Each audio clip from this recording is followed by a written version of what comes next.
संभाजी नगर में जो औरंगजेब की जो कब्र है उस कब्रिस्तान को हटाने की मांग हो रही है। वो हमारे पुरातत्व डिपार्टमेंट के अंतर्गत आता है, तो वहां पूरी सुरक्षा की जा रही है, लेकिन उस कब्र को हटाने की मांग ठीक नहीं है। मेरा कहना यह है कि भाई कब्र वहां छत्रपति शिवाजी महाराज के इतिहास के लिए आवश्यक है। जिस तरह छत्रपति संभाजी महाराज को क्रूर हत्या की थी और वो देखकर लोगों में बहुत बड़ा रोष पैदा हुआ है। तो मुझे लगता है कि छत्रपति शिवाजी महाराज का इतिहास है और छत्रपति संभाजी महाराज का इतिहास है, उसके लिए मतलब कब्र को हटाने की मांग ठीक नहीं है। छत्रपति संभाजी नगर में जो औरंगजेब की जो कब्र है उस कब्रिस्तान को हटाने की मांग हो रही है। मुझे लगता है कि 500-600 साल से मतलब ये कब्रिस्तान हुआ है और उसको वो हमारे पुरातत्व डिपार्टमेंट के अंतर्गत आता है, तो वहां पूरी सुरक्षा की जा रही है, लेकिन उस कब्र को हटाने की मांग ठीक नहीं है। मेरा कहना यह है कि भाई कब्र वहां छत्रपति शिवाजी महाराज के इतिहास के लिए आवश्यक है। जिस तरह छत्रपति संभाजी महाराज को क्रूर हत्या की थी और वो देखकर लोगों में बहुत बड़ा रोष पैदा हुआ है।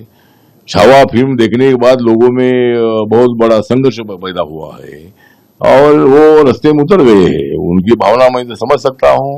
जिस तरह छत्रपति संभाजी राजे को क्रूर उनको मारा था, वो देखकर लोगों में काफी रोष पैदा हुआ है और उनकी मांग हो रही है। बात सही है कि भाई उनकी मांग है कि औरंगजेब ने अगर इतना अत्याचार किया है तो उस औरंगजेब की कब्र इधर क्यों, ये उनकी भावना है, वो भी भावना हम समझ सकते हैं।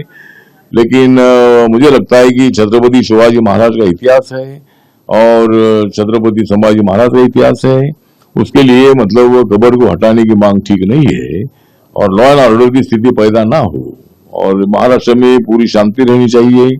नागपुर में जो भी कुछ हुआ है वो करने वालों को पुलिस ने पकड़ा है और वो प्री प्लान मतलब दंगा भड़काने का प्रयत्न वहां का था।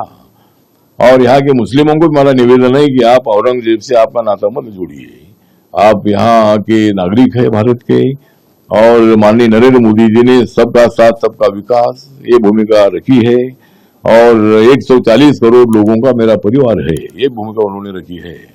इसीलिए आप असुरक्षित मत समझिए और आप औरंगजेब से अपना नाता मत जोड़िए। औरंगाबाद की औलाद अलग औलाद थी, वो तो पूरे मुगल यहाँ से चले गए हैं और आप पहले हिंदू थे और बाद में आप लोग मुस्लिम बने हैं।